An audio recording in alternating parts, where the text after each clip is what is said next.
바로 진행을 해보도록 하겠습니다. 네. 시장을 방어하는 강력한 특허 전략 비법과 관련해서 특허를 이용한 사례들을 한번 좀 보여드리도록 하겠습니다. 우리 옛날에 벤처 기업과 대기업이 싸웠던, 여러분 이제 원클릭이라고 기억하실지 모르겠어요. 원클릭이라고 저는 옛날에 이제 리니지를 어릴 적에 이제 했었는데 그 원클릭을 사용을 했었습니다. 저도 원클릭이라고 해서 옛날에 모뎀에 접속해야만 인터넷이 됐었거든요. 그래서 이제 모뎀에 접속을 할 때 원클릭이라는 걸 이용하면 아이디 비번을 다 기록을 하고 있어서 한 번의 클릭으로 그냥 바로 모뎀을 접속하는 여러 과정을 거치는 게 너무 피곤했기 때문에 원클릭으로만 그냥 바로 모뎀에 접속하는 거를 네오위즈에서 개발을 해가지고 이걸 추진을 했었는데 한국통신이 이제 원클릭의 서비스를 모방하여 한 클릭을 추진을 합니다. 마이크로소프트사의 윈도우미가 또 한국통신이 크죠. KT니까 안 되겠다 싶어가지고 이렇게 한국통신하고 윈도우하고 이렇게 제휴가 돼버리면 원클릭은 죽을 거잖아요. 네오위즈는 그때 당시에는 조그만한 기업이었으니까. 그러다 보니까 이 부분에 대해서 좀 권리를 좀 행사를 하려고 특허를 등록받은 거를 보도자료로 뿌리고 이거를 경고장을 발송하고 그런 식으로 행사를 했었어요. 근데 마이크로소프트사에서 한 클릭과 제휴하지 않기로 바로 얘기가 돼버립니다. 왜냐면 미국 같은 경우는 특허 침해에 대해서 우리나라보다 훨씬 더 민감한 어떤 그런 부분이 있어요. 왜냐? 우리나라보다 특허를 세게 보호하는 나라이기 때문에 특허에 침해가 된다 그러면 일단 그냥 손을 빼는 경우가 많습니다. 원클릭의 수익으로 세이클럽 피망 등의 게임 기업으로 성장을 하게 되는 어떤 그런 이슈가 발생을 하게 되는데요. 어, 이게 여기서 이제 네오이즈가 만약에 특허가 없었다면 한국통신과 마이크로소프트가 제휴를 해서 아마 우리가 원클릭은 거의 뭐 기억도 못하고 사라지고 이제는 그냥 한 클릭이 돼버렸을 겁니다. 그렇게 하면서 크지 못했을 텐데 원클릭에서 번 돈으로 만든 게 이제 세이클럽하고 피망 같은 어떤 게임 회사도 하면서 채팅을 하는 어떤 그런 사이트로 성장을 했죠. 그다음에 캐릭터 생성 방법 및 그 기록 매체 출원해서 또 개인 대 다수 대기업의 싸움에서 그 캐릭터 생성 방법이라는 그 특허는 싸이월드 수익 모델의 중심이었어요. 그래서 게임 기업들이 나중에 장기적으로는 일정 지분을 매입한 뒤에 아바타 특허를 사용하는 게 가능해졌는데 윈도우 미와 예전에 이제 윈도우 미 사진 그리고 어, 저거 뭐죠? 저기 윈도우 미 예전에 여기가 이제 한 클릭이 들어갈 뻔했다가 이게 이제 원 클릭이라는 데서 이 인터넷 접속 요 버튼 하나만 누르면 모뎀이 접속을 됐었거든요. 그래서 이런 식으로 해가지고 디펜스를 했던 그때 당시 사진들이고 오른쪽에 있는 거는 네오이즈가 그때 당시에 가지고 있었던 특허 원클릭과 관련된 특허에 관한 내용입니다. 자, 그리고 캐릭터 생성 방법 및 그 기록 매체 아까 말씀드린 싸이월드의 핵심이 됐던 요, 어, 요 캐릭터 생성 방법과 관련된 요 특허가 등록 특허제 10-0378142의 대표 청구항에 보면 캐릭터 생성 시스템에 적용되는 캐릭터 생성 방법에 있어서 사용자의 요구에 따라 기는 이미라는 얘기입니다. 이미 저장되어 있는 캐릭터의 구성 요소에 대한 샘플 이미지를 사용자에게 제공하고 처음에 아무 옷도 사지 않고 하면 그 티셔츠만 입고 있는 빈약한 캐릭터 줍니다. 얼굴이 큰 가분수를. 그 다음에 사용자에 의해서 선택된 각 캐릭터의 구성 요소에 대한 샘플 이미지를 부위별로 합성하여 특징이 부각된 캐릭터를 생성하는 단계. 사용자 요구에 따라 이미 캐릭터 일부로 합성되어 있는 캐릭터 구성 요소에 대한 이미지의 특정 정보를 변경하는 3단계를 포함하는 캐릭터 생성 방법이라고 해서 요 권리 범위 자체가 굉장히 이제 공격적인 권리 범위가 되면서 캐릭터를 만들고 그 캐릭터에서 조금씩 변환하는 부분이 있으면 한번 캐릭터에서 옷을 바꾸고 하는 부분에 대해서 다 권리 행사를 할 수 있는 특허를 만들어 가지고 이 특허로 대박을 칩니다. 대박을. 그래서 이 시장에 있는 다른 게임 업체들도 이걸 죽여보려고 정말 분쟁을 많이 걸었는데 무효심판, 권리범위 확인의 소극심판, 그 다음에 무효심판 이렇게 많이 들어가는데 다 결과론적으로 성공을 못합니다. 특허를 죽이지 못하고 결과론적으로 이 특허가 불사신 특허가 되면서 시장에서 좀 후발주자들이 허락을 안 받고는 아예 진입을 못할 정도의 어떤 강력한 권리 범위를 형성하는 데 성공을 합니다. 그래서 이런 내용의 히스토리가 있었다라고 이해하시면 좋을 것 같고요. 외부의 제품이나 서비스를 오픈을 하기 전에 특허 전략을 세울 때는 출원하거나 오픈이 실제 됐다면 빨리 출원하고 1년 안에만 출원하면 기존 공지를 공지되지 않은 것으로 보고할 수 있는 방법이 있고요. 그 다음에 이제 뭐 어떤 개량 발명 내용까지도 좀 넣어놓으면 추가적으로 발명을 특허를 너무 많이 내야 되는 걸 좀 줄일 수 있는 부분이 있고요. 심사 청구는 바로 하지 않아도 된다. 특허청에 출원을 하고 나서 이 심사 청구를 따로 돈을 내고 해야 되는데요, 원칙이. 근데 심사 청구를 나중에 해도 되기 때문에 일단은 아이디어부터 특허청에 잡아놓고 심사를 받아볼지 나중에 결정해도 된다. 변리사한테는 물어보는 게 중요하고 신속하게 등록받아야 되는 거는 우선심사 제도를 적극 활용한다. 이렇게 이해하시면 될 것 같습니다. 자, 브랜드를 지키는데 상표권만한 게 없다와 관련해서 드디어 알려지기 시작한데 브랜드를 쓰지 못한다고 상표에서 브랜드를 한번 선점을 당해버리면 정말 골치 아픈 일들이 많이 발생을 합니다. 우리나라 대기업들 중에서도 이 상표 브랜드를 미리 하지 않아가지고 골치가 아팠던 기업들 사례들이 많이 있거든요. 대표적인 예가 우리 티켓몬스터라고 할 수 있겠죠. 먼저 출원한 사람에게 진짜 사업의 존립을 위험받을 정도로 지금 힘든 일이 있었는데 티켓몬스터가 2월 10일 2010년 5월 10일 날 서비스를 오픈했는데 바로 하루 다음 날 5월 11일 날 제3자가 상표를 선점을 합니다. 그리고 이제 티켓몬스터 측은 그것도 모르고 2주일 뒤에인 5월 25일이 돼서야 상표를 출원하는데요. 이게 장기적으로는 합의금을 통해서 찾아왔는데 밑에 보시면은 간판을 한번 내렸었어요. 티켓몬스터 같은 경우도 너무 큰 합의금을 요구하니까 간판을 한번 내렸다가 간판을 내리니까 이제 브로커도 좀 마음이 약해졌죠. 그래서 다시 좀 조정을 해가지고 요걸 가져오는 그런 방법을 선택을 했었습니다. 그래서 왜 이런 일이 일어날까? 상표는 먼저 출원한 사람이 해당 상표를 선점할 수 있는 권한이 있다. 우리나라에서는 상표 실제 사용 여부를 상표 출원 심사에서 다루지 않음. 그래서 상표는 먼저 출원한 사람이 해당 상표를 선점할 수 있는 권한이 있다라는 거.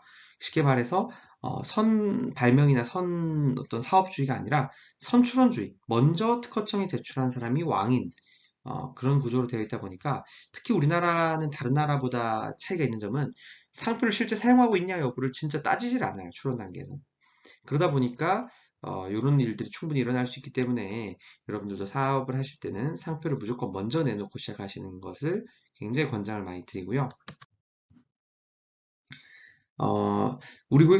저희 고객사 중에요. 손자영님이라고 계셨어요.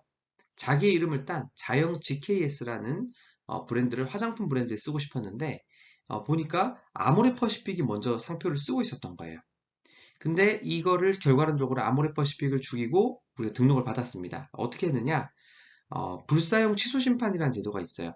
만약에 대한민국이라는 나라에서 상표를 등록을 받았는데 3년 동안 이걸 쓰지 않는다고 한다면 이거를 불사용 취소 심판이라는 걸 통해서 죽이고 취소 심판을 청구할 수가 있게 됩니다.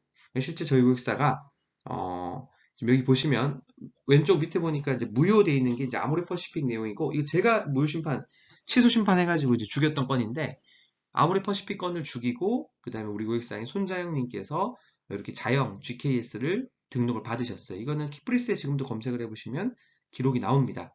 그래서 이게 내가 다른 쓰고 싶은 이름을 선점당했다 하더라도 먼저 선점한 사람이 상표를 3년 동안 쓰지 않았다는 히스토리만 있으면 우리가 이걸 뺏어올 수 있구나 이렇게 좀 이해를 하시면 될 것 같고요. 자, 카카오 프렌즈 뒤에는 뭐가 있다? 든든한 상표권이 있다. 다양한 상품별로 든든하게 챙겨놓은 카카오 프렌즈. 여러분 여기는 캐릭터들에서 많이 봤던 친구들 아닌가요? 그죠? 저도 이모티콘에서 굉장히 많이 보는 친구들인데 프로도랑 라이언이랑 각종 친구들 제이지랑 이런 친구들이 어, 굉장히 이제 우리 그 뭐죠? 상품 분류별로 여기 3류는 화장품이나 치약, 칫솔, 뭐 14류, 18류, 20류 여러 가지를 해놔가지고 실제 우리 카카오 프렌즈에 가면 각종 제품들이 있죠. 이런 식으로 상표 브랜드를 굉장히 다각적으로 잘 해놨기 때문에 이런 식으로 잘 보호를 해서 상표를 잘 지키고 있는, 원래 이제 이 브랜드가 뜨면 상표로 잘 해놓지 않으면 파리들이 많이 낍니다. 그래서 캐릭터 사업하시는 분들은 내가 이 캐릭터를 어떤 물건에 찍어 팔 거냐를 생각을 하셔서 그런 부분들을 좀 다 보호해 놓는 거를 권장을 드립니다. 상표권 어떻게 출원하고 어떻게 등록하는가와 관련해서 상표 같은 경우는 출원부터 등록까지 시간이 최소한 10개월에서 1년 정도는 걸린다라고 봐주셔야 돼요. 그래서 어떻게 출원하고 등록해야 되냐와 관련해서 우선 출원인이 특허청에 상표 출원서를 제출하고요. 그 출원된 상표의 식별력 존재 유무 및 여러 가지 이제 체크를 해서 심사를 하는데 보통 8개월에서 10개월 정도 걸리고요. 그리고 등록되고 나서도 한 2달 정도가 더 걸리기 때문에 통체적으로 한 1년 정도 걸린다 보시면 될 것 같고, 우선 심사의 경우에는 심사 기간이 한 2개월에서 4개월로 좀 단축이 됩니다. 거절 이유가 없는 경우에는 심사관은 출원 공고 결정을 한다 이렇게 보시면 될 것 같고요. 거절 이유가 발견되면 출원인 또는 변리사에게 의견서 제출 통지를 한다 이렇게 생각하시면 될 것 같습니다. 심사관의 거절 이유를 극복할 정도로 의견서를 작성해서 보내면 심사관이 기존 거절 이유를 철회하고 등록 결정을 해준다 이렇게 이해하시면 될 것 같고요. 제가 아까 말씀드렸던 것처럼 특허가 등록이 되고 나서도 2달 정도는 대중의 공개를 구하는 기간을 둡니다.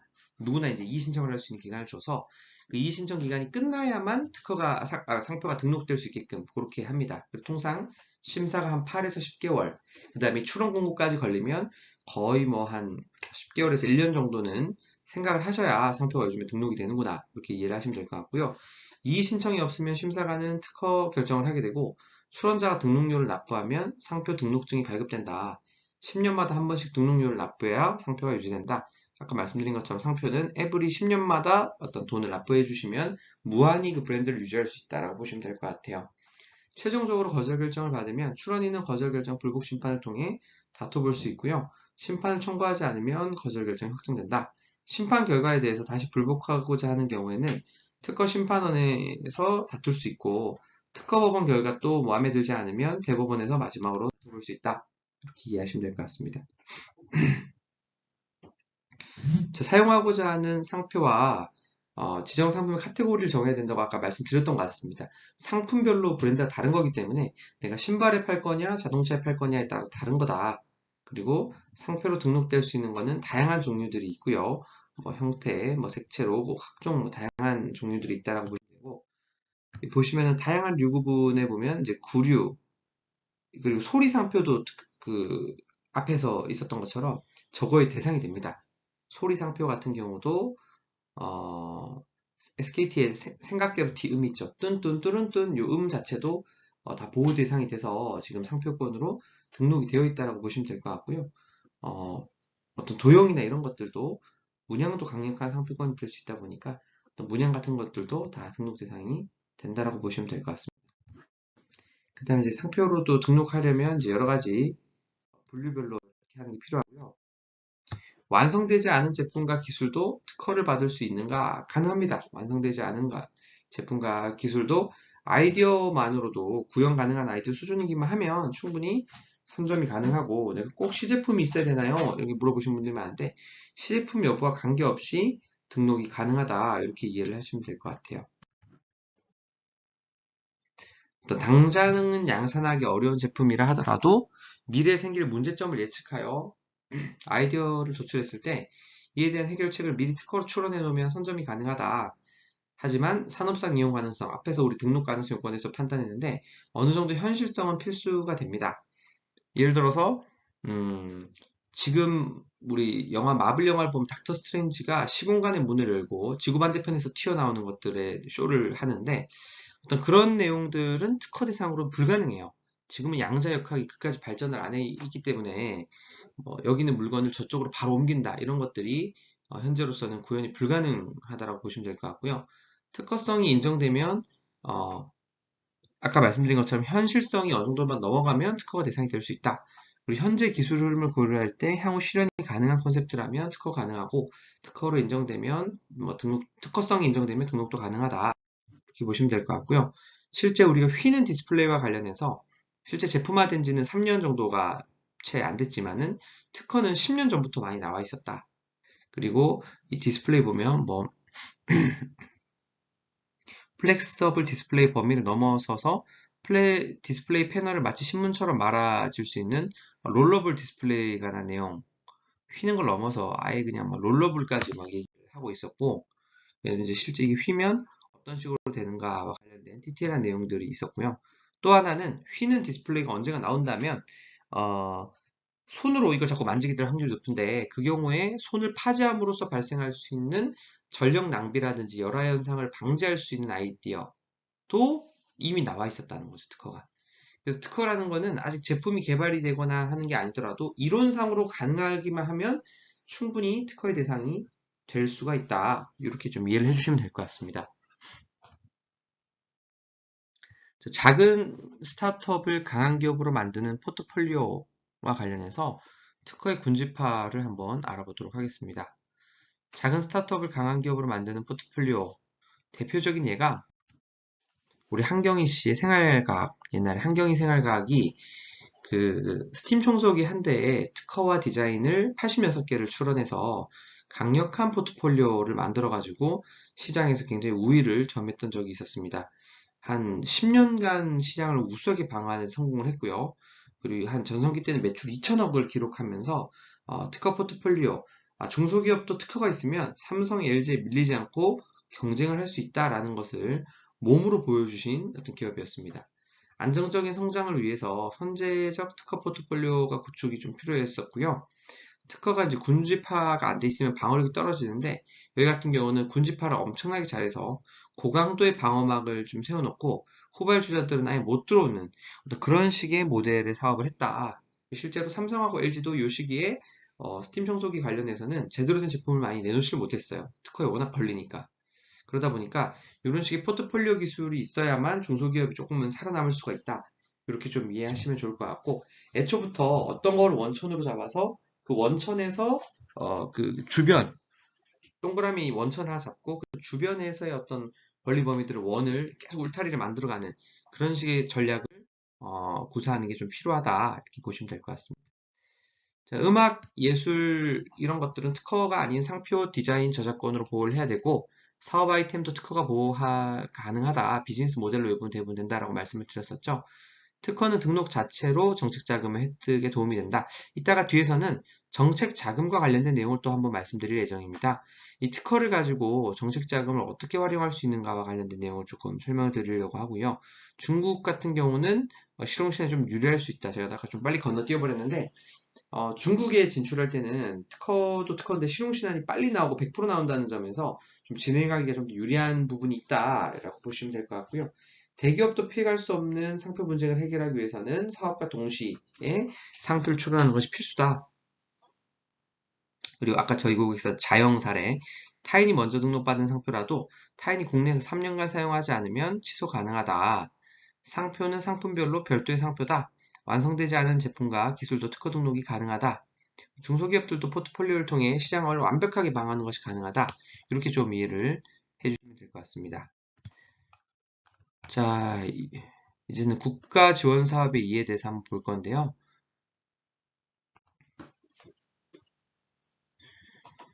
중소기업 자금이 쏟아진다는데 왜 나는? 국가 주도하에 연간 조 단위 이상의 자금이 소상공인, 중소기업을 위해서 지원이 되고 있습니다. 지금 배고프다면 당장 지원 사업을 알아봐야 됩니다. 제 수많은 지원 사업에 특허가 어떤 역할을 하는지 한번 좀 보도록 하겠습니다. 일단 처음은 사업화 자금, 그리고 R&D 자금, 바우처 자금, 고용지원금. 여기 제가 말씀드린 자, 국가는 기업에게, 중소기업에게 어떤 혜택을 주는가? 세 가지 혜택이 있는데 하나 갚지 않아도 되는 지원금 혜택. 여기 1, 2, 3, 4번이 지원금입니다. 갚지 않아도 되는 무상이고요.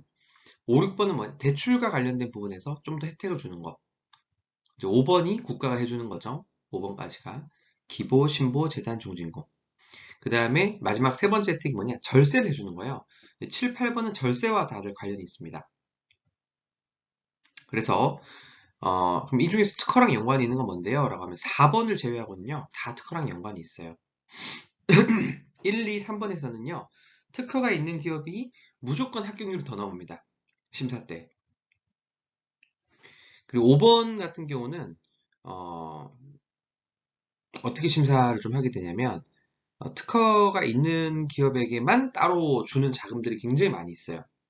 그런 측면으로 이제 국가가 차별을 좀 하고 있고, 인증서에서 가장 절세가 많이 되는 인증서가 벤처와 이노비즈 인증서인데 두 개 다 필수 요건이 특허로 개정이 됐어요. 재작년과 작년에. 그래서 이제는 특허 없이는 절세를 못 받게끔. 그리고 연구소 사후관리, 연구소가 원래 절세가 많이 되는데 연구소 사후관리를 위해서 이제 특허가 주기적으로 나와야 되게끔 이런 식으로 설계를 해서 지금 4번을 제외하고는 모든 내용에 있어서 특허가 지금 필수 요건이 돼버렸다.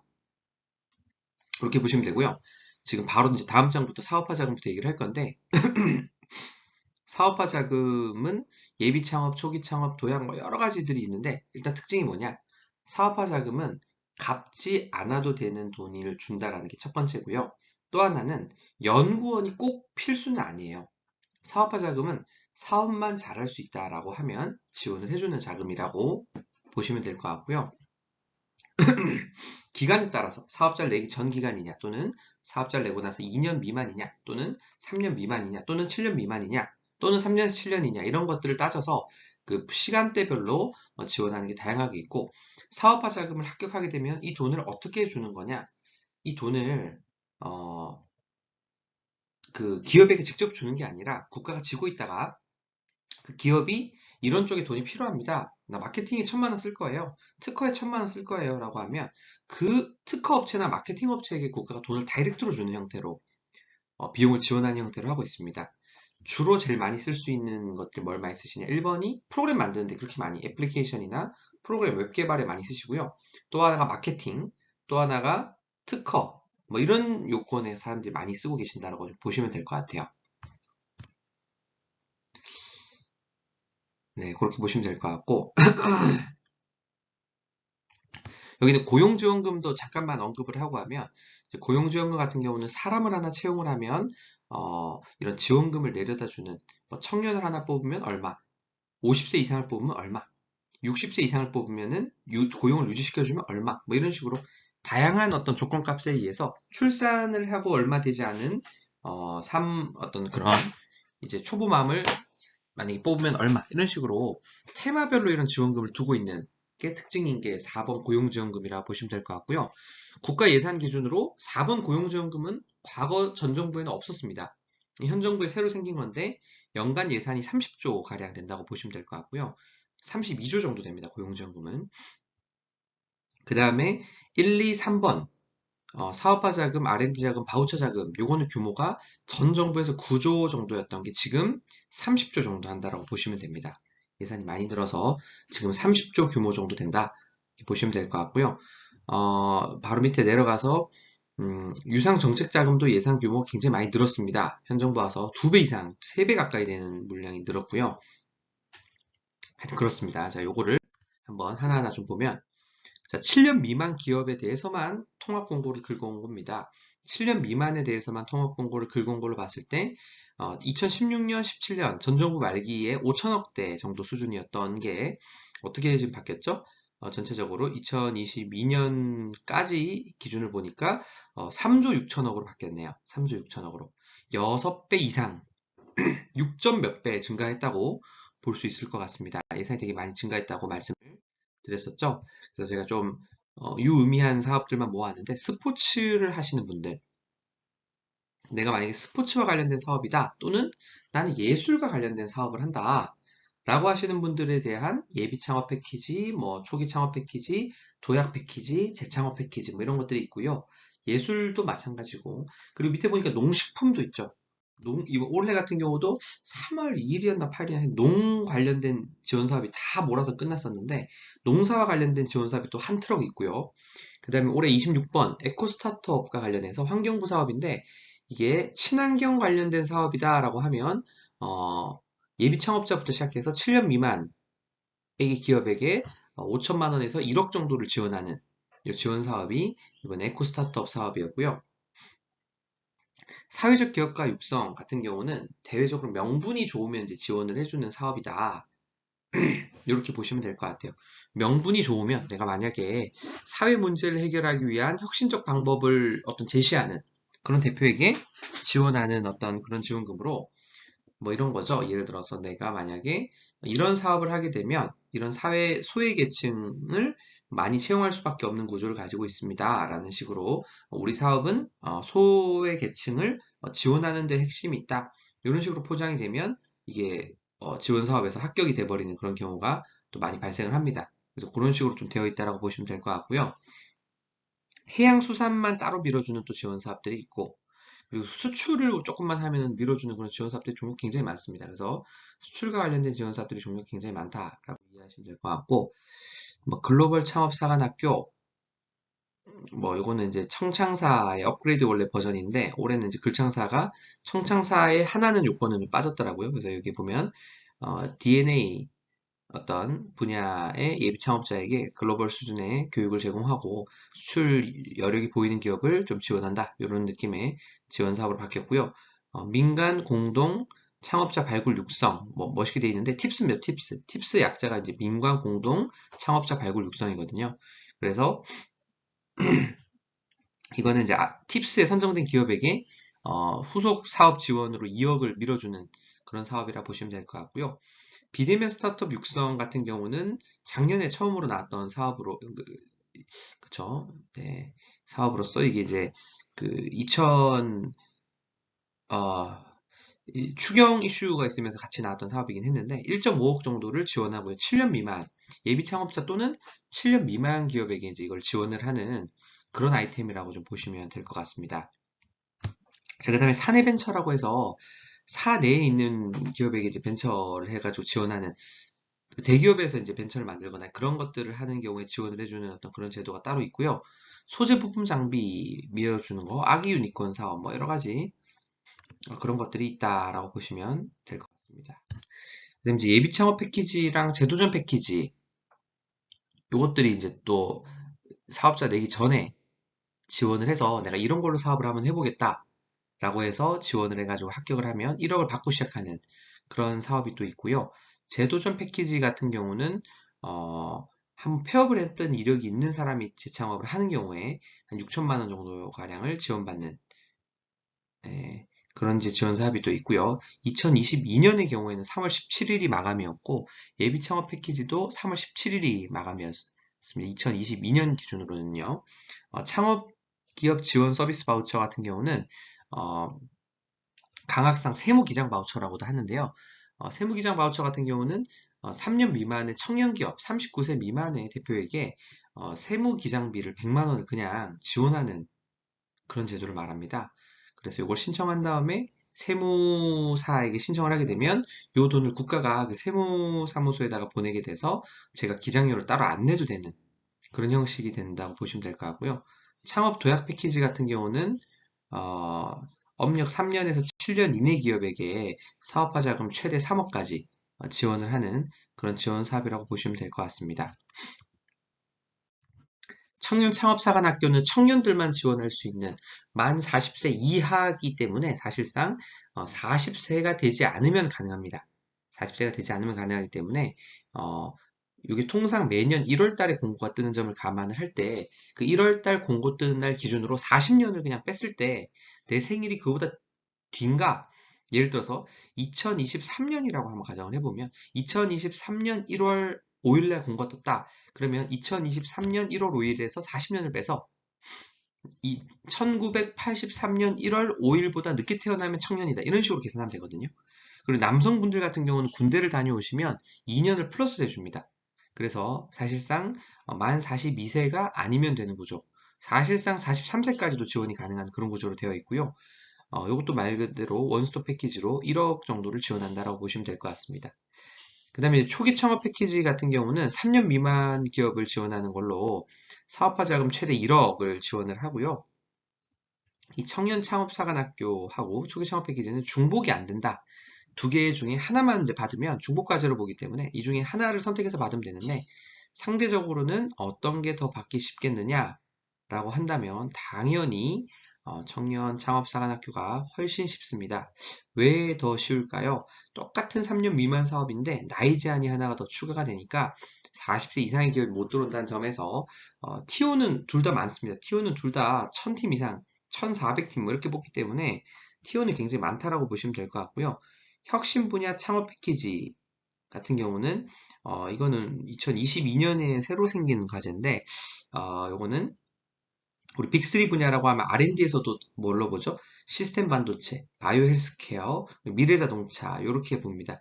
이 세 가지 분야에 관련 사업이면 사업화 자금, 원래는 R&D만 밀어주는 자금이 있었어요. 뒤에 가서 내가 할 건데 여기 사업화 자금까지 좀 추가를 해가지고 예산을 600억이나 배당을 해가지고 좀 지원을 하고 있다. 이렇게 좀 보시면 될 것 같습니다. 그 다음에 이제 스타트업 지식재산 바우처 같은 경우는 IP 서비스를 이용해서 바우처를 지원하는 것들이 있고 창업 7년 미만 어떤 매출 100억 미만 기업에게 2022년의 경우에는 3월 18일이 마감이었어요. 3월 18일이 마감이었고 500만 원짜리 쿠폰 그리고 1000만 원짜리 쿠폰, 1700만 원짜리 쿠폰을 제공하는 그런 것들이 있었고요. 그리고 창업성장기술개발 이거는 7년 미만 기업에게 이제 R&D를 지원하는 사업인데 업력 7년 이하의 인 경우에 전년도 매출액 20억 미만이면 연간 4천억 이상의 무상 R&D 비용을 지원을 하는 창업성장기술개발 과제에는 세 가지 디딤돌, 전략형, 팁스 이렇게 세 가지 아이템이 있고요. 그 다음에 뭐 특허 전략 컨설팅 지원 사업 이런 것들도 있고 그리고 이제 IP 나래 프로그램 그리고 일자리 촉진 프로그램, 창업 기반 지원 자금 뭐 이런 것들로 여러 가지가 있고 또 IP 나래 같은 경우는 이런 거면 동향 조사를 하는 과제라고 보시면 될 것 같아요. 요거를 한번 하시면 IP 나래를 한번 수행하시면 국가기관에서 여기는 연구개발에 대한 어떤 방향성이 잡힌 기업이네 이렇게 놓고 R&D에서 가점을 많이 줘서 심사를 좀 쉽게 통과하는 경우가 많이 발생을 하는데 IP 나래라는 거는 말 그대로 동향조사. 경쟁사들은 뭘 개발하고 있을까라는 걸 특허로서 다 조사를 해서 우리의 사업에 위험을 주는 거는 이런 친구들이 있구나. 그럼 우리는 앞으로 어떤 식으로 방어를 해야 되겠고 어떤 식으로 연구개발을 해야 되겠구나라고 방향을 한 3달간에 거쳐서 전문 변리사들이 매주 투입돼가지고 한 3달 정도 보고서를 한 100페이지, 200페이지 가량의 어떤 보고서를 만들어주는 그런 과제라고.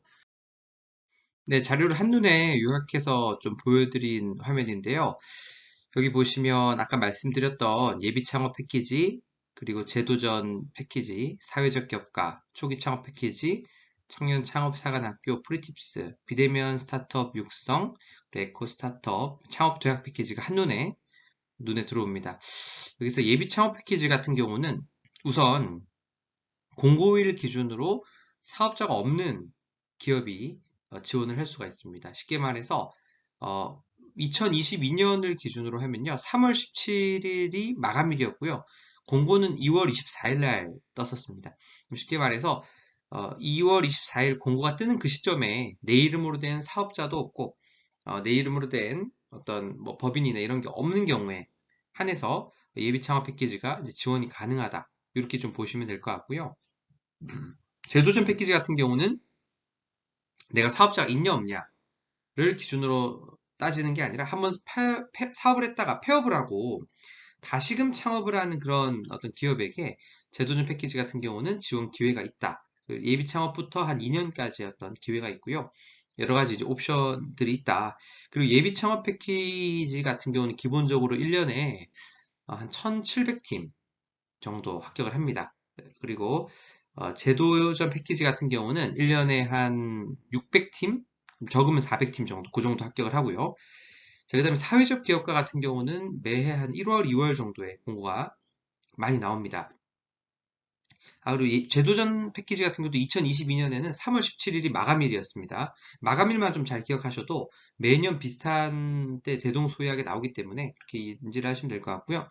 사회적 기업가 같은 경우는 작년에 그 2021년에는 아니다. 2021년이 맞네. 2021년에는 2월 25일 마감이었어요. 상반기. 그리고 2022년 같은 경우는 1월달 정도에 마감이었다 보시면 될 것 같고요. 그 다음에 사회적 기업가 같은 경우는 연간 한 1000팀 정도 지원을 받는다라고 보시면 될 것 같고, 그 다음에 초기 창업 패키지 같은 경우는 연간 한 1700팀, 400팀에서 1700팀 정도 합격을 한다. 이렇게 좀 보시면 될 것 같고요. 초기 창업 패키지는 3년 미만 기업이라는 게 제한이 있다. 전국에 한 뭐 3, 40개 정도 기관에서 공고를 받고 있는데, 2022년 같은 경우는 창업 중심 대학이라는 게 나왔습니다.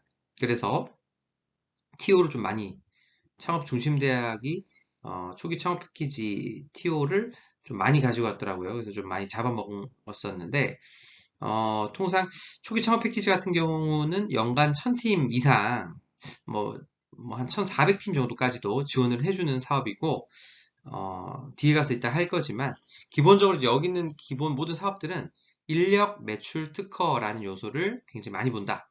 이렇게 좀 인지를 해주시면 좋을 것 같습니다. 자, 다음에 청년 창업사관학교는 초기 창업 패키지하고는 중복과제입니다. 쉽게 말해서 둘 중에 하나만 합격할 수 있고, 어느 하나가 합격을 하면 반대쪽은 지원이 어려운 그런 과제를 말하는데요.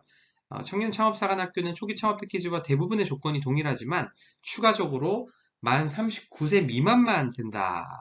미만이 아니죠. 정확히 만 40세 미만입니다. 만 39세 이하가 지원이 가능하다라고 되어 있기 때문에 만 40세만 아니면 된다라는 논리가 나오거든요. 그래서 지원하려고 하는 시점으로부터 내가 만약에 2023년 1월 달에 지원을 한다라고 하시면 40년을 빼시면 됩니다. 40년을 빼서 내가 그 40년 뺀 거보다 더 이렇게 빨리 태어났냐 늦게 태어났냐만 기준으로 보시면 되고요. 그 다음에 이제 프리팁스 요거 같은 경우도 3년 미만의 20억 이하 기업에게만 지원 대상이 되고, 국가공인 엑셀러레이터 투자자인 국가공인 투자자인 엑셀러레이터에 1000만 원 이상의 투자를 받은 걸 조건부로 1억을 지원해주는 서비스를 말합니다. 통상 프리팁스 같은 경우는 3월, 6월, 9월 이렇게 1년에 한 3번 정도 나오는 경우가 일반적이라고 할 수 있고요. 2022년 같은 경우에 여기 있는 다른 사업들 보니까 초기 창업 패키지는 2022년 기준으로는 3월 24일 마감이었고요. 청년 창업 사관학교는 2월 4일에 마감이었습니다. 그리고 비대면 스타트업 육성 같은 경우는 2022년 기준으로 2월 25일 마감이었고요. 에코 스타트업 같은 경우는 2월 18일 마감, 도약 패키지는 3월 28일 마감이었습니다. 그렇게 이해를 좀 해주시면 좋을 것 같습니다. 자, 그 다음에 비대면 스타트업 육성 같은 경우는 비대면 기업에게만 지원을 한다. 쉽게 말해서 우리 사업 아이템 자체가 비대면을 권장한다. 또는 비대면을 지향하는 어떤 그런 아이템들을 한정적으로 좀 지원을 해주는 서비스라고 보시면 될 것 같고요. 통상 뭐 합격자들 저희 고객사 중에서도 보면 차량을 야간에 외곽으로 경기 외곽으로 탁송해 가서 정비를 해주고 가져다 주겠다. 사람 간에 만나는 일이 없고 키만 어디 보관함에 넣어놓으면 차를 가지고 가서 정비를 해서 가지고 오겠다. 뭐 이런 어떤 서비스, 또는 뭐 코로나 부스를 만들어서 사람이 없이 혼자서 자가 셀프 코로나 진단을 할 수 있는 그런 걸 만들겠다. 뭐 이런 느낌의 어떤 비대면을 지향하는 아이템들이 주로 합격을 많이 한다라고 보시면 좋을 것 같습니다. 자, 에코 스타트업 같은 경우는 친환경 사업을 지원하는 사업이라고 보시면 될 것 같습니다. 대표적으로 앞에서도 한번 했지만은 어, 통상 합격을 이제 하는 케이스라고 보면 이런 케이스를 보시면 좋을 것 같아요.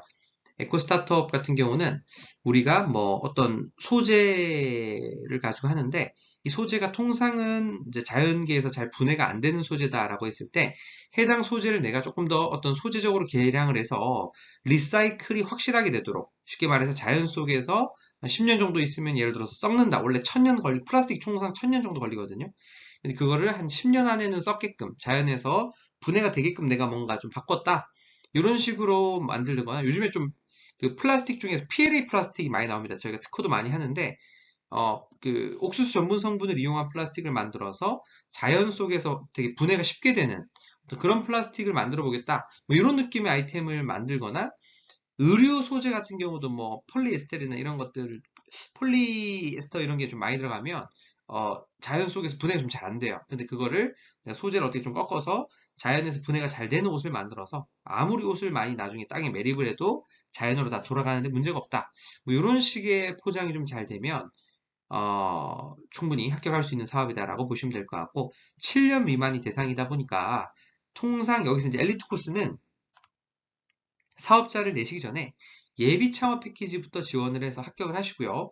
그럼 한 통상 1년 정도 지원금을 획득하게 되시는데 그 1년 동안 지원금을 다 획득하고 나시면 그 다음 1년 동안은 초기 창업 패키지나 청년 창업사관학교를 1년 동안 또 쓰십니다. 그걸 다 합격하고 나시면 그 다음에 이제 중복이 되지 않는 과제에 한해서 뭐 R&D 과제 중에서는 디딤돌이라든지 아니면 비대면 스타트업 육성 같은 과제를 또 합격을 하시면 3년이 지나가고요. 그 3년이 지나간 다음에 도약 패키지 또는 뒤에 R&D에서 할 건데 전략형 과제 이런 것들을 지원하셔서 5년이 되고 맨 마지막에 팁스를 합격하시면 7년 동안 쉬지 않고 지원을 받을 수 있는 코스가 나오거든요. 그래서 뭐 이런 것들을 좀 잘 이용하시는 게 좋다. 근데 기본적으로 여기 제가 적어놓은 사업화 자금은 아까 말씀드린 좋은 인력, 그리고 매출, 그리고 특허, 인증서라는 요소들을 굉장히 많이 본다. 그래서 하나하나가 이제 지원금도 크고 이렇지만은 어떤 그런 정량적인 지표에 많이 의존한다라고 좀 이해를 하시면 될 것 같습니다. 자, 그리고 하나 또 말씀 안 드린 게, 우리나라 어떤 지원금 예산 같은 경우는 극히 일부를 제외하고는 자부담이라는 개념을 다 두고 있습니다. 지금 여기 제가 보여드린 모든 과제 중에서 예비 창업 패키지를 제외하면 모든 과제가 자부담이 있습니다. 예비 창업 패키지 같은 경우는 사실상 자부담이 없는데요. 예비 창업 패키지 같은 경우는 완전 극초반 지원 사업이기 때문에 좀 유일하게 예외를 인정하고 있고요. 나머지 모든 사업은 30%가 자부담이 있다. 이렇게 좀 이해를 해주시면 좋을 것 같아요. 자부담이 있고 그 해당 자부담 같은 경우 중에서 또 한 3분의 2 정도는 현물 대체, 현물과 현금이 있는데 현물은 내가 인건비로 보탤 수 있는 그런 것들을 말합니다. 그래서 내가 원래 대표이사 인건비를 이만큼 받아야 되는데 그 인건비를 내가 좀 적게 받겠다. 어떤 그런 부분에서의 어떤 현물 대체가 충분히 가능하다. 이렇게 좀 보시면 좋을 것 같고요. 현금을 그래도 10% 정도, 쉽게 말해서 내가 1억짜리 사업을 하는데 최고 많이 받으면 7천만 원. 나의 현물 부담, 인건비로 대체이기 때문에 사실상 돈을 안 내죠. 그 다음에 1,000만 원 정도는 내가 현금으로 뭔가 투자를 정말 해야 된다는 겁니다. 그러면 최대 7천만 원까지 받을 수 있는 그런 구조로 되어 있어서 약간 우리 의료보험하고 비슷하다, 건강보험하고 비슷하다라고 보시면 좋을 것 같아요. 우리 건강보험이라는 것 자체가 이게 남용을 막기 위해서 뭐 10,000원짜리 약에 한 1,500원은 돈을 내게끔 돼 있죠.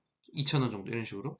그런 부분에 있어서 이런 부분이 이제 그 약간 현물 자부담이 좀 있는 부분이다라고 보시면 좋을 것 같고 도약 패키지 3억짜리 같은 경우도 최대 금액이 얼마입니까? 사실상 뭐 최대 금액은 3억인데 2억 1,000만 원 이상은 거의 안 줍니다, 절대로. 그래서 최대로 해봐야 내 자부담을 9천 정도 합쳐서 한 2억 1,000이 맥스라고 생각하시는 게 속이 편하다. 실제로 3억 이론상 뭐 가능하긴 한데 실제 받는 전례가 없기 때문에 전국의 초기 창업 패키지 평균 수령액이 모든 기업 평균 내면 5,100만 원입니다. 1년 기준으로. 그래서 초기 창업 패키지라든지 도약 패키지도 전국 평균 내면 1억 5천 정도밖에 안 됩니다. 평균 수령액이. 그래서 통상 1억 5천에서 한 1억 5천에서 1억 9천 사이가 좀 많이 받는다. 이렇게 좀 이해를 해주시면 가장 좋을 것 같습니다. 자, 그 다음에 우리가 R&D 자금을 또 한번 살짝 보면요. R&D 자금은 사업화 자금보다 조금 더 목적이 명확합니다. 연구 개발을 해라 라는 부분에서 지원을 하는 비용이라고 보시면 될 것 같고요. 아까 이 사업화 자금 같은 경우는 모든 직원의 인건비, 그 다음에 뭐 외주, 프로그램 개발인 애플리케이션, 마케팅, 특허, 디자인, 임대료, 뭐 이런 부분에 시제품 개발 쓸 수 있었다고 한다면 R&D 자금 같은 경우는 굉장히 제한적입니다. 연구원의 인건비, 특허비, 연구를 위한 재료비 정도 수준밖에 사용하지 못한다라고 보시면 될 것 같고요. 이 R&D비 받는 걸로 시설 자금을 좀 할 수 있느냐라고 물어보시는 분들이 많은데 대부분의 시설 자금은 허용을 안 해줍니다. 특히 내가 이런 장비를 사야만이 뭔가 이런 연구를 할 수 있다라는 부분을 소명하면 이 장비를 렌탈을 하라고 하지 절대 구매를 하라고 돈을 주진 않아요. 근데 예를 들어서 특정 장비가 렌탈이라는 서비스 자체가 불가능하고 구매를 하지 않으면 그 사업을 할 수 없다라고 하면 해당 내역에 대한 어떤 그 돈을 쓰겠다는 계획서를 내야 됩니다. 근데 통상 통과되는 꼴을 본 적이 잘 없어요. 그러다 보니까 R&D 자금 주로 인건비와 특허 재료비 정도 수준에서 사용을 하게 된다. 이렇게 좀 이해하시면 편하실 것 같고요. 맨 왼쪽에 있는 이제 디딤돌 전략형 팁스가 우리 앞에서도 했었죠. 우리 창업 성장 기술 개발 과제가 연간 4천 몇백억 정도 예산이 있다라고 말씀드린 요 과제가 요 과제입니다. 4천 몇백억 정도 되는 과제가 디딤돌 전략형 팁스 과제고요. 20억 이하의 7년 미만 기업을 대상으로 했다. 그리고 2021년을 기준으로 보면 여기 제가 지금 보여드린 6개 사업이 전부 다 마감일이 상반기는 2월 25일, 하반기는 6월 24일이었어요.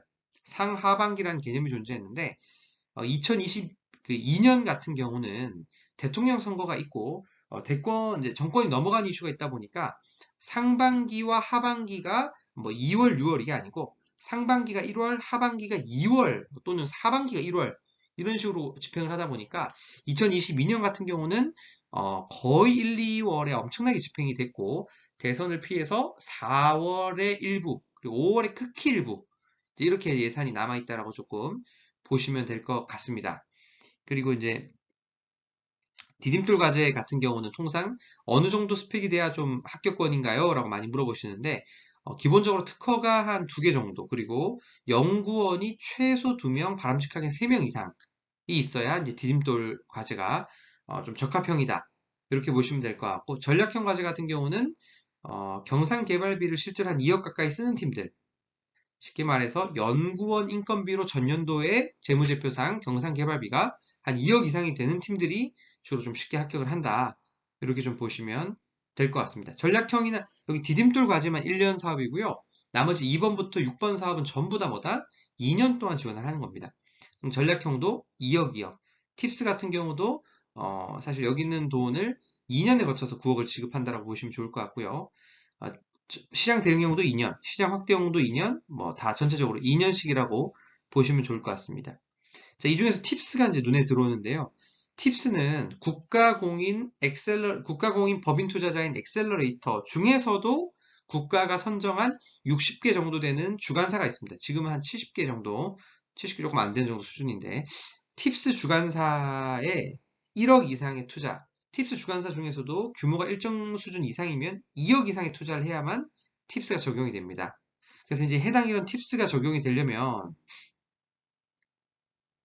그 팁스 주관사를 만나서 투자를 받아야 되는데 만만치만은 않습니다. 팁스 주관사 같은 경우는 저희 같은 경우도 팁스 주관사 수많은 팁스 주관사들하고 협업을 많이 하고 있는데 저희도 뭐 작년 기준으로 한 2개 정도 성공시켰습니다. 그래서 저희 고객사 중에 투자 유치를 해가지고 2팀 정도가 이제 팁스를 받았는데 팁스 같은 경우는 이제 통상 어떤 거에서 좀 안 맞냐면 좋은 기업을 어떤 팁스 주관사한테 붙이면 너무 좋아는 하시는데 밸류가 안 맞아요. 이제 제 생각에 괜찮다고 생각하는 기업은 밸류를 최소 100억에서 200억으로 생각하고 있고 팁스 주관사는 얘네들을 한 50억 언더 가격에 사고 싶어 하다 보니까 매칭이 좀 잘 안 되더라. 그리고 팁스를 50억 언더 밸류에서라도 받고 싶은 기업은 투자자들이 볼 때 굉장히 매력이 없는 기업일 확률이 높거든요. 그러다 보니까 팁스라는 게 생각보다 매칭이 쉽지가 않아서 가끔은 어떤 지방 엑셀러레이터 중에서는 연말 되면은 좀 TO가 남았다고 특정 지역의 어떤 기업 이런 요건을 만족하는 기업을 소개시켜달라 이런 제안도 들어오기도 합니다. 그러다 보니까 팁스가 생각보다는 만만한 한 사업은 아니다. 좀 이렇게 이해해 주시면 좋을 것 같고요. 시장 대응형 과제 같은 경우는 아까 여기 앞에 3개 창업성장기술개발 과제는 7년 미만 기업 대상 그리고 매출이 20억 이하 기업이 대상이라고 한다면 시장 오른쪽에 있는 중소기업 기술 혁신개발 과제 같은 경우는 시장 대응형 과제 같은 경우는 매출이 20억 이상이 되어야 되고요. 시장 확대형도 20억 이상, 수출 지향형은 100억 이상 되어야만 지원이 가능하다. 이렇게 좀 보시면 될 것 같습니다. 시장 대응형 과제 같은 경우는 이제 보시면 일반 과제와 소부장 그리고 정확한 명칭은 제도약 과제입니다. 제도약 과제 뭐 이런 것들이 있는데 뭐 일반 과제 같은 경우는 뭐 자유 과제라고 주제라고 보시면 될 것 같고요. 소부장 과제 같은 경우는 소재 부품 장비에 한해서만 좀 지원할 수 있는 섹션이 따로 있다. 이렇게 좀 보시면 좋을 것 같고 제도전 과제 같은 경우는 좀 재밌는데 우리가 여기 요건 2가지를 잘 살펴보시면 왼쪽 과제, 오른쪽 과제를 매출이 20억이 안 되는데 7년이 넘는 기업 같은 경우는 지원할 수 있는 과제 자체가 없습니다. 쉽게 말해서 한 10년 정도 됐는데 매출이 한 5억밖에 안 된다. 라고 하면 왼쪽에 있는 과제는 연차 때문에 지원이 안 될 것이고 오른쪽에 있는 과제도 매출 때문에 지원이 안 될 겁니다. 그래서 되게 어중간한 기업, 7년이 넘었는데 매출이 없는 그런 기업 같은 경우에 마지막으로 한 번 더 도전할 수 있는 기회를 주는 게 여기 시장 대응형의 제도약 과제가 있다. 한 번 더 재도전을 할 수 있는 제도약 과제가 있다라고 보시면 될 것 같고요. 아까 말씀드린 것처럼 매출이 이거만 예외적으로 매출이 0원에서 20억 사이인 기업이 한 번 더 도전을 해볼 수 있도록 세팅이 되어 있는 그런 과제라고 보시면 될 것 같습니다. 자, 시장 확대형 과제 같은 경우는 4차 산업혁명 테마, 뭐 소부장 테마, 비대면 테마, 그린 뉴딜, 뭐 빅3 과제, 투자 연계형 여러 가지 뭐 상품들이 있는데 이 중에서 빅3 과제라든지 투자 연계 과제 같은 경우는 이제 매출을 안 보는 경우가 있어요. 그래서 빅3 과제 같은 경우는 앞에서도 했었죠. 국가가 지정한 세 가지 업종, 미래자동차, 바이오 헬스, 그리고 미래자동차, 바이오 헬스, 하나 뭐죠? 시스템 반도체.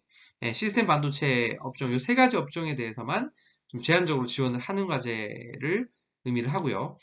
시장 확대형 중에서 뭐 4차 산업혁명 같은 경우는요, 국가에서 한 100가지 테마 정도의 매뉴얼을 가지고 있습니다. 그래서 그 해당 매뉴얼에서 속하는지, 그리고 이제 그린 뉴딜 과제 같은 경우도 뭐 나머지 과제들도 해당 테마에 속하는지 국가 가이드라인이 있어요. 그래서 그런 것들을 보시고 매칭이 된다라고 판단이 되시면 한번 지원해 보시는 거를 추천을 굉장히 드리고요. 수출 지향형 과제 같은 경우는 매출이 100억이 넘어야 되고, 그 다음에 매출이 100억이 넘어야 되고, 수출 실적이 500만 불, 쉽게 말해서 한 60억 정도 이상은 되어야 적용이 된다. 이렇게 좀 보시면 될 것 같습니다. 여기도 마찬가지로 소부장이 따로 있고, 그래서 잘 살펴보시면 4, 5, 6번 같은 경우는 소부장이 따로 나온다. 소재 부품 장비를 밀어주기 위한 어떤 국가적인 시도가 굉장히 많이 있다. 이렇게 이해를 해주시면 될 것 같습니다. 그리고 제가 여기 번호를 1번부터 6번까지 써놨는데요. 이 특징이 좀 있는 게 번호를 큰 거를 합격을 하시면 번호가 작은 거를 지원을 하실 수가 없습니다. 쉽게 말해서 시장 확대형 과제를 내가 매출이 0원인데 반도체, 내가 미래자동차 또는 뭐 시스템 반도체를 한다고 합격을 해버리시면 1, 2, 3, 4번이 바로 자동으로 잘립니다. 쉽게 얘기해서 번호가 커지는 순차적으로 먹는 건 문제가 없는데 큰 걸 먹은 다음에 작은 걸 먹는 거는 국가가 막고 있다, 법으로. 그렇게 조금 이해를 하시면 될 것 같고요. 그래서 이제 전략적으로 기업의 상태에 따라서 거기에 맞는 과제를 하시는 게 굉장히 중요하다. 이렇게 말씀을 드릴 수 있을 것 같습니다. 자, 사업화 자금은 어떻게 해야 받을 수 있는가와 관련해서 사업화 자금 받기 위해서는 어떤 서류 작업이 필요한지에 대해서 좀 보겠습니다. 자, 기본적으로 매년 형식이 조금씩은 바뀌는데요. 사업화 자금의 개요는 크게 네 가지 테마입니다. 하나는 문제인식, 프로블럼이고, 두 번째는 해결책, 솔루션, 그 다음에 하나는 스케일업, 전략, 쉽게 말해 성장 전략, 그리고 마지막은 팀 구성으로 PSST 형식으로 이루어져 있습니다. Problem Solution Scale Up 팀 구성으로 이루어져 있는데요. 자, 문제 제기에서는 어떤 식으로 좀 작성하는 게 바람직할까요? 공신력 있는 자료나 시장의 확실한 문제점으로 판단되는 부분을 조금 유의미한 공신력 있는 자료를 짚어주는 게 굉장히 좀 중요하다. 그리고 아니면 꼭 공신력 있는 자료가 안 들어가더라도 이 글을 읽는 심사를 하시는 심사위원이 바로 공감할 수 있는 어떤 시장의 문제 제기를 해주시면, 예를 들어서 자동차 정비를 통상 주말이나 야간에만 하다 보니까 너무 몰리고 그러다 보니까 자동차 정비를 받는 게 굉장히 불편하다. 그래서 이게 주중에 하면 좋은데 주중엔 다 일하느라고 바쁘다. 그래서 이거를 탁송해서 누가 해주면 참 좋겠는데, 이런 식의 스토리텔링을 짤 때 자동차 정비가 주중에 야간에 말고는 좀 하기 어렵다라는 거를 심사위원들도 경험하신 분들이 많기 때문에, 그리고 누구나 공감할 수 있는 문제점 같은 경우는 좀 괜찮아요. 그런데 이제 특정 문제점 같은 경우는 이런 공신력 있는 자료를 때려주지 못하면 뭐 뉴스라든지 뭐 좀 공신력 있는 설문조사라든지 그런 걸로 때려주지 못한다면 조금 재미가 없다기보다는 공신력이 너무 없으면 이 진짜 문제가 있나? 시장이 있나? 이런 의심을 하게 되는 그런 아이템은 조금 지양하시는 게 좋을 것 같고요. 그런 부분에서 좀 좋은, 좀 믿을 만한 자료, 좀 심사위원이 봤을 때, 이런 데서 진짜 이런 시장이 있고 문제가 있었어. 이런 걸 느낄 수 있는 방향으로 좀 해주시는 게 바람직하다. 이렇게 말씀드릴 수 있을 것 같고요. 제일 처음에 이제 문제인식을 쓰기도 전에 사업화 과제에, 좀 개요를 쓰라고 하는 어떤 란이 있는데, 여기서 뭘 제일 잘 써야 될까요? 사업화장 같은 경우는요, 사업화 과제 차별성 부분을 굉장히 두드러지게 써주셔야 됩니다. 그래서 여기 두 번째 보면 사업화 과제 차별성이라는 게 있는데, 여기서부터 선입견을 가지고 심사하시는 분이 굉장히 많아요. 그래서 이 부분에서 내가 무슨 차별성이 있는 과제를 하는지를 명확하게 조금 시각적으로 때려주고 가는 게 필요하다. 이렇게 좀 보시면 좋을 것 같습니다. 자, 두 번째는 실현 가능성 부분인데요. 여기도 마찬가지예요. 만약에 내가 지원하는 과제가 한 1억짜리 과제다 또는 뭐 3억짜리 과제다라고 한다면 그 과제비 정도에 맞게끔 성취를 좀 잡아서 뭔가를 성취를 하겠다라는 느낌으로 써주시는 게 좀 바람직한데, 너무 국가에서 지원받는 비용을 초월한 어떤 강력한 걸 하겠다. 예를 들어서 내가 6G 통신을 도입하기 위해서 연구를 하고 있는데 예비 창업 패키지를 지원을 해서 이걸 성취하겠다 얘기하면 뭐가 되는 거죠? 거짓말이 되는 거예요, 거짓말. 5천만 원 받아가지고는요, 절대로 그거 할 수가 없습니다. 뭐 게임을 개발하겠다. 저거 되게 심사 때 안 좋게 보는 거 중, 게임을 뭔가 좀 어느 정도 돼 있는 게 아니라 나랏돈 받으면 개발하겠다. 제 친구들 중에 게임 회사를 운영하는 친구들이 있는데요. 어, 요즘에 그 프로그래머들 연봉 조금 괜찮은 직원들 쓰려면 1억 5천에서 2억 정도 줘야 쓸 수 있는데 5천만 원 받으면 3달 월급 좀 끝나는 어떤 그런 거거든요. 그러다 보니까 쉽게 말해서 요즘에 좀 현실성이 너무 떨어진다고 판단이 되면 이게 또 실제로는 든든한 백그라운드가 있어서 이게 사업이 준비가 잘 된다 하더라도 좀 너무 현실성이 떨어지면은 손절되는 경우가 굉장히 많다 보니까 그런 부분에서 좀 주의를 하셔야 된다. 이렇게 이해를 좀 하시면 좋을 것 같고요. 그 다음에 이제 실현 가능성 측면에서 또 이제 사업 추진 일정 같은 것도 잘 써주시는 게 좋습니다. 그리고 단기 목표라든지 장기 목표라는 거라든지 이런 것들도 좀 잘 해주시면 좋고요. 성장 전략에 우리가 이제 가면 여기서 돈을 어떻게 쓸지라는 부분에 대해서 조금 자세하게 써주셔야 되는데, 시장 진입 및 성과 창출 전략, 그리고 해외 시장 진출 방안, 이런 것들을 좀 잘 써주시는 게 필요하다. 이렇게 이해하시면 좋을 것 같고, 기본적으로 이제 우리가 앞으로 성장과 관련해서 투자를 받을 계획이 있다라든지, 또는 뭐 매출이 금방 날 수밖에 없다는 조건이 있다라든지, 이런 부분들을 좀 잘 어필해 주시면 전반적으로 조금 지원이 굉장히 용이한, 지원이, 하여튼 뭐 좀 굉장히 용이할 수 있다. 이렇게 좀 이해를 해 주시면 좋을 것 같습니다. 이제 팀 구성 같은 경우는 내가 대표이사의 이력을 굉장히 잘 적어 주시는 게 좋고요. 그 다음에 직원 역량 같은 부분에서도 직원들의 스펙이나 이런 거를 최대한 두각해서 이 직원은 특정 분야, 이쪽 분야의 경력이 5년이다. 이런 회사들을 다녔다라는 걸 좀 잘 써주시는 게 좋고요. 2022년부터는 블라인드 테스트로 바뀌긴 했지만 그래도 해당 관련 업력이라는 걸 어느 정도는 다 보여줄 수가 있습니다.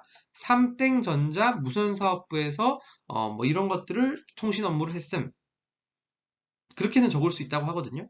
그러다 보니까 사실은 어느 정도 수준에서는 가늠이 되는 부분을 좀 잘 해주셔가지고, 충분히 이 사업을 하기에 충분한 기량이 있는 팀이구나. 이런 부분을 좀 잘 보여주시는 게 필요가 하다. 그 다음에, 추가 인력, 뭐, 고용 계획 같은 것도 좀 사실은 실제 그만큼 못 뽑더라도 허세를 좀 하시는 게 심사 때는 좀 더 유리하시고요. 업무 파트너 역량 같은 경우도, 많이 있을수록 유리하다. 대부분 여기서 또 허세를 하시는 분들이 많은데 저는 나쁘게 안 봅니다. 저는 이런 대단한 사람들하고 많이 관계가 있다는 것 자체만으로도 사업에 좀 더 성공이나 리스크 테이킹이 훨씬 더 잘 되지 않나라는 생각을 많이 하기 때문에 이런 파트너들 같은 경우도 실제 파트너는 우리 회사가 창업했을 때 들어오는 멤버는 아니에요. 바깥에서 그냥 도와주고 자문해주는 멤버들인데 여기 멤버들도 잘 적어주시는 게 훨씬 더 제가 느끼기에는 사업에 도움이 되는 방향이다. 이렇게 이해를 할 수 있을 것 같습니다. 자, 국가지원 사업의 가점 및 감점 포인트 한번 보겠습니다. 말씀드렸던 것처럼 인적 요소, 매출 요소, 특허, 그다음에 각종 인증서들을 많이 보는데 이 중에서 성과 공유 기업 인증 같은 경우는 모든 사업화 자금의 가점이 된다라고 보시면 될 것 같고요. 그다음에 예비 창업 패키지만 빼고요. 예비 창업 패키지 같은 경우는 사업자가 없는 기준이니까 뭐 인증서를 못 보겠죠. 그 다음에 국가 인증 중에서 직무 발명 보상 우수 굉장히 중요합니다. 요거 같은 경우가 그 중기부 R&D 사업에는 거의 다 가점이 들어가요. 그리고 성과 공유도 중기부 R&D 사업에 거의 다 가산점이 들어가고요. 그러다 보니까 이 직무랑 성과 공유는 앞으로 여러분께서 국책 과제를 좀 관심을 가지고 하신다면 기본적으로 좀 맞춰주시는 게 훨씬 도움이 된다. 이렇게 좀 이해하시면 좋을 것 같고요. 그 다음에 레퍼런스, 이공계생이나 자연계 또는 공대, 이과 이런 친구가 입사를 하는 일이 있다. 4대 보험이 들어온 친구가 있다라고 한다면 꼭 연구 전담부서, 그 다음에 3명이 넘어가면 연구소를 만드시는 걸 추천을 드립니다. 자, 그 다음에 연구소도 설립되고 특허도 있게 되면 벤처기업 인증 신청이 가능하시거든요. 그래서 순차적으로 이런 인증서들을 최대한 많이 맞춰놓고 하시는 게 도움이 된다. 이렇게 이해를 하시면 좋을 것 같고, 실제 대놓고 국책사업에서 이렇게 요구를 많이 합니다. 뭐 특허권, 성과공유제, 뭐 그 다음에 특허권, 성과공유제 이런 것들을 가점으로 굉장히 많이 요구하다 보니까 이런 부분이 있으면 심사 때 훨씬 유리할 수밖에 없다라고 이해를 하시면 좋을 것 같고요. R&D 자금도 뭐 마찬가지입니다. 대부분 보면 직무발명 보상우수기업 13번, 15번 가니까 다 있죠. 바로 밑에 지식재산 경영인증도 있고 왼쪽에 4번에도 보니까 벤처인증, 이노비즈 인증, 메인비즈 인증 이런 것들이 다 또 가점이 들어갑니다. 각 인증서당 1점이고 최대 2점까지 들어가는데요. 통상 벤처랑 이노비즈 정도 맞추고 지원을 하시면 굉장히 유리한 고지에서 심사를 보실 수 있다. 이렇게 이해하시면 좋을 것 같고 그 다음에 이제 직원 숫자를 얼마나 했는지도 이제 영향이 좀 있으니까 최대한 직원이 늘고 있는 회사인지 내가 고용을 계속 유지해주고 있는 회사인지 이런 부분도 좀 잘 써주시는 게 좋다. 그다음에 여성 기업인 경우에도 유리한 점이 있고 성과 공유 또는 밑에 보니까 근로시간 관련, 근로환경 관련된 부분의 인증서들도 가산점이 좀 많이 들어갑니다. 그래서 이런 부분도 잘 맞추시는 게 굉장히 유리하다. 아까 말씀드린 직무 발명하고 성과 공유가 R&D 사업에도 딱 가점으로 들어가 있죠. 그래서 이런 부분을 잘 활용하시는 게 굉장히 유리하다. 그리고 조금 치명적인 것들은 기존 시장을 너무 부정하는 것들은 별로 심사 때 좋은 영향을 못 미친다. 왜냐? 지원금이 크지 않은데 그 지원금 가지고 시장에 없는 상품을 시장을 교육시키면서 판다? 이 스티브 잡스가 아니면 어렵습니다. 그러다 보니까 기존에 완전히 없던 시장을 개척하는 모델입니다 보다는 기존에 시장이 있지만 우리가 기존 업체들보다 이런 차별성이 있기 때문에 이렇게 성장할 수 있습니다 라는 식으로 주장하시는 분들이 훨씬 합격률이 높습니다. 그러다 보니까 이런 부분에 좀 인지를 해주시면 좋을 것 같고요. 경쟁 업체에 대한 밑도 끝도 없는 비방도 피해 주셔야 되고 건방진 태도 뭐 당연히 안 되죠. 그다음에 진정성 있는 어필은 탈락의 지름길이다. 이 건방진 태도 저는 사실은 교만하게 발표하는 걸 굉장히 좋아하는데 이게 나이가 드신 분들 중에서는 약간 대표가 교만한 느낌을 조금 비추면 그냥 무조건 떨어뜨리시는 분들이 있더라고요. 그래서 태도도 굉장히 겸손하게 하시는 걸 좀 추천을 드리고요. 진정성 있는 어필은 탈락의 지름길이다. 뭐 이게 좀 진정성이라는 부분이 어떤 부분에서 있어야 됩니다. 내가 사업 준비를 정말 진정성으로 하고 이런 부분이 있어야 되는데 우리가 지금 준비는 하고 있고 아무것도 된 건 없습니다. 뭐 이렇게 얘기할 필요가 없다는 거예요. 우리가 지금 뭐 얘기되고 있는 것들이 여러 군데가 있고 이런 식으로 얘기하셔도 확인이 안 되기 때문에 충분히 가능하신 부분이 있거든요. 그러다 보니까 이런 부분에서 조금 더 어필을 할 수 있는 부분 최대한 어필을 하시는 게 바람직하다. 그렇게 말씀드리겠습니다. 자, 그 다음에 특허를 기초로 바우처 사업을 할 수 있는가와 관련해서도 바우처 사업도 이제 이런 지원금들이 굉장히 많이 있죠. 바우처 사업 같은 경우도 뭐 글로벌 IP라든지 수출 바우처, 그 다음에 스타트업 주식재산 바우처, 창업 기업 지원 서비스 바우처, 비대면 바우처 뭐 이런 것들이 있는데 글로벌 IP랑 수출 바우처는 수출 기업을 타겟으로 해서 글로벌 IP는 해외 특허, 해외 상표, 해외 특허맵 이런 것들을 지원하는 과제라고 할 수 있고요. 수출 바우처 사업 같은 경우는 그 수출과 관련된 부분에서만 지원을 할 수 있는 과제인데 통상 해외 마케팅, 해외 특허, 해외 인증, 뭐 해외 통관 이런 관련 비용을 쓸 수 있는 어떤 사업이다라고 보시면 될 것 같고요. 통상 수출 실력 조금만 있어도 4천만 원짜리, 한 1억만 넘어가도 7천만 원짜리 정도는 그냥 합격을 합니다. 연간 예산이 3천억이나 되기 때문에 수출 바우처도 달콤한 사업 중에 하나라고 보시면 될 것 같고요. 스타트업 지식재산 바우처, 특허 비용을 무상으로 주는 바우처입니다. 여기 앞에서도 말씀드렸지만 3월 18일 마감을 했고요. 2022년 기준으로는 이게 500, 1000, 1700만 원짜리 과제가 있는데 뭘로 지원하셔도 상관이 없는데 이제 극초반 기업 같은 경우는 다 500짜리 쓰셔야 되고요. 그래도 이제 나는 수출이 좀 나온다라고 하면 1,000만 원짜리, 나는 수출을 수십억을 한다라고 하면 1,700짜리 쓰시면 됩니다. 자부담은 500짜리는 20%, 100만 원 자부담이 있고요. 1,000만 원짜리는 300만 원, 30% 자부담, 1,700만 원짜리도 30% 자부담, 510만 원의 자부담이 있습니다. 자부담만 내면 1,700을 쓸 수 있다는 얘기가 되겠죠. 7년 미만의 100억 이하의 기업만 지원이 가능하다라고 보시면 좋을 것 같고요. 창업기업 지원서 바우처, 앞에서 했었죠. 세무기장 바우처라고 해서 2022년 같은 경우는 이제 1월에 나왔었고요. 하반기는 2021년 기준에서는 하반기도 나왔었는데 2022년 같은 경우도 뭐 하반기 체크를 좀 해보셔야 될 것 같고요. 비대면 바우처 같은 경우도 이제 2020년부터 시작돼서 지금 몇 년째 계속 나오고 있는 사업인데 2월에서 4월 사이 상반기에 뜨고 하반기는 7월 정도에 뜬다. 이렇게 보시면 될 것 같고 비대면 관련 기업에만 쓸 수 있는 쿠폰을 좀 준다. 이렇게 보시면 될 것 같습니다. 데이터 바우처 같은 경우는 데이터를 가공하거나 또는 데이터를 구매하거나 인공지능에 적합하게끔 가공하거나 뭐 이런 다양한 아이템들의 어떤 업무를 해주는 사업인데요. 2022년 기준으로는 3월 28, 29, 30 이렇게 마감이 잡혀 있었다. 이렇게 이해를 하시면 좋을 것 같고요. 제조 바우처 같은 경우는 이제 제조업하는 기업들이 연간 한 뭐 3, 4월에 한 번, 7월에 한 번, 10월에 한 번 이렇게 3번 정도 5천만 원짜리 무상지원금을 바우처, 물론 제조와 관련된 것을 써야 되지만 주로 특허비, 마케팅비, 금연비 이런 거 다 쓸 수 있는 어떤 컨설팅이나 이런 거에 쓸 수 있는 바우처가 제조 바우처고, 그 다음에 AI 바우처, 관광 바우처 이런 것들도 올해 2022년 같은 경우는 1월 26일 날 마감이 잡혀서 3억짜리 애플리케이션을 만들 수 있는 그런 지원 사업이 나왔었다. 관광 바우처는 관광업 하는 분들이 받을 수 있는, 제조 바우처는 제조업, 관광 바우처는 관광업인 어떤 그런 5천만 원짜리 바우처라고 보시면 될 것 같고요. 그 외에도 각종 지원 사업은 K스타트업, 그 다음에 SM테크, 비즈인포, 기업마당에 들어가시면 정보가 다 있다. 이렇게 좀 보시면 될 것 같습니다. 이 특허를 활용해서 유상자금을 받을 수도 있나요? 네, 특허만 있으면 우리 국가에서 지금 특허랑 연구소만 있으면 기술기업으로 인정을 해주고 기술기업 인정만 되면 대출이 나가는 뭐 이런 상품들이 굉장히 많이 있어요. 그래서 여기서도 보시면 특허가 있고 뭐 여기 지금 요건을 잘 보시면 일반 보증은 박근혜 대통령 시절에, 박근혜 정부 시절에 좀 많이 만들어놨던 게 많고요.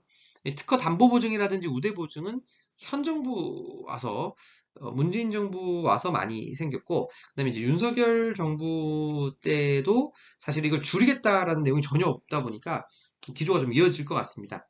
그렇게 조금 이해를 하시면 좋을 것 같다. 자, 그 다음에 아까 말씀드린 것처럼 특허랑 전담부서만 있어도 대출을 내주는 상품. 이게 원래 최대 1억까지였는데 문정부 들어와서 이게 조금 3억으로 업그레이드가 됐고요. 특허 IP 대출 같은 경우는 특허권 평가를 위해서 특허 등록 후 3, 4개월의 시간이 필요하다. 그 특허 보유만으로 1억, 그 다음에 특허로 사업화를 하면 2억, 그 다음에 특허로 사업을 하고 있는 것을 소명하면 또 1억을 해주는 여러 가지 이제 이런 대출들도 있고요. 특허의 가치를 평가해서 스마트3라는 국가가 만든 이 툴을 가지고 특허를 평가한 다음에 거기에 대한 어떤 대출을 해주는 그런 상품들이 많이 있습니다. 그래서 이런 것들이 있어가지고 하여튼 뭐 이런 중복도 안 따지고 이런 과제들이 있다라고 좀 보시면 될 것 같고, 요건을 보시면 뭐 기보, 신보, 재단 합쳐서 8억만 안 넘으면 가능하고, 개인 사업자도 가능하고, 대표 업력도 안 보고, 업종도 안 보고, 신용 등급도 안 보고, 매출이 0원만 아니면 되는 이런 말도 안 되는 대출들이 기술 기업에게 나간다. 이렇게 이해하시면 심플합니다. 특허 연구소 있으면 이런 분들이 나가는 것들이 굉장히 많고, 중소중견기업들 같은 경우는 특허 평가 등급이 잘 안 나옵니다, 통상. 통상 보면은 거의 뭐 하위 4개 등급에서 많이 나오시는데, 이게 이제 조금 처음 작성할 때부터 등급을 잘 올리기 위한 요건을 신경을 쓰는 어떤 특허 처리가 들어가야 이게 등급이 어느 정도는 나오거든요.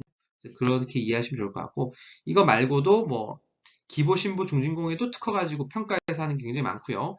그 다음에 우대 보증이나 이런 곳에도 스마트3라는 걸 이용해서 하는 이런 특수한 상품들이 굉장히 많이 있다. 퍼센테이지 자체를 늘려주는 게 많고, 맨 마지막을 보면 시중은행도 여기에 가세해서 지금 예산을 엄청나게 크게 배당해서 하고 있습니다. 시중은행들 같은 경우도 특허를 평가해서 대출을 하는 것이 2015년, 16년 정도만 하더라도 한 200억밖에 안 되던 게 지금 1조 몇천억 이 정도 얘기가 나올 정도로 예산이 많이 늘었고요. 실제 보시면 메뉴에 있는 200억, 200이라 적혀있는 게 200억이거든요.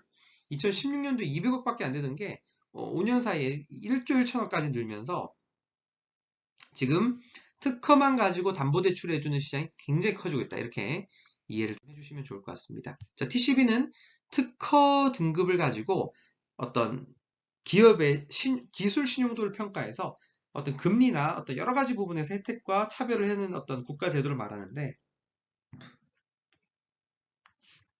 이것도 박근혜 정부와 문재인 정부에서 강화가 굉장히 많이 됐다.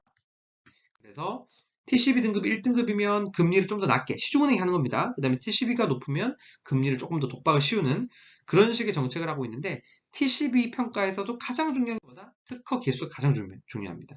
그러다 보니까 이런 식으로 인위적으로 TCB 평가 등급을 띄워서 저희 고객사 중에서도 강남에 수백억짜리 건물을 하려고 하실 때 금리 0.1%당 뭐 1년에 이자가 몇 천만 원씩 차이가 나고 이런 분들 있거든요. 그런 분들은 이 TCB 등급을 위해서 특허를 인위적으로 쫙 많이 맞추고 건물을 사시는 분들도 있어요.